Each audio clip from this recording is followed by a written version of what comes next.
नमस्कार. सकाळी उठल्यानंतर रक्तातली साखरेची पातळी जास्त येणं हे अनेक मधुमेहींची एक सामान्य तक्रार असते. आता त्याची कारणं जर बघायला जाल ना तर सगळ्यात पहिलं महत्त्वाचं कारण म्हणजे याला डॉन्स फेनोमेनॉन असं म्हणतात. म्हणजे आपलं पहाटेच्या वेळेमध्ये आपल्या शरीरामध्ये कॉर्टिसॉल, ॲड्रेनालिन नावाचे हॉर्मोन्स हे जास्त असतात.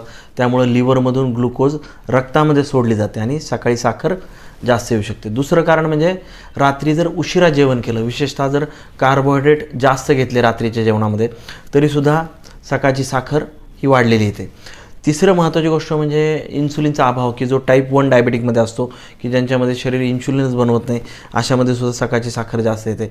आणि चौथं महत्त्वाचं कारण म्हणजे इन्सुलिन रेझिस्टन्स, की जो टाईप 2 डायबिटीसमध्ये किंवा प्री डायबिटीसमध्ये असतो, की ज्यांचं शरीर इन्सुलिन बनवत नाही किंवा इन्सुलिन बनवतं पण ते परिणाम करत नाही. याच्यावर उपाय काय आहेत?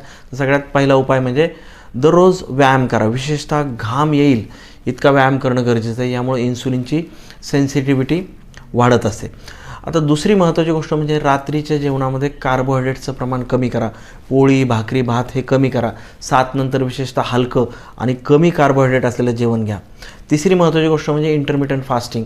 रात्री 6 नंतर सकाळी 7 वाजेपर्यंत किमान 13 तासाचा उपवास करा. काही खाऊ नका मध्ये. हळूहळू 15 ते 18 तासापर्यंत हा उपवास वाढवा.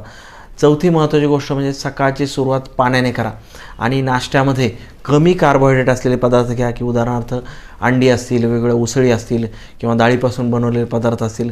याच्यामध्ये कार्बोहायड्रेटचं प्रमाण थोडंसं कमी असतं.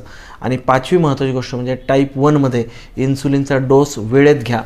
सकाळी शरीर इन्सुलिनला कमी प्रतिसाद देतं, त्यामुळं डोस अचूक घ्यायला पाहिजे. जर तुम्ही इन्सुलिनचा पेन वापरत असाल तर लॉंग ॲक्टिंग इन्सुलिन जे आहे तर त्याचा पीक टाईम तुम्ही लक्षात घेणं खूप महत्त्वाचं आहे. हे उपाय करून बघा. नक्कीच उपाशीपोटी साखर कमी होईल. धन्यवाद.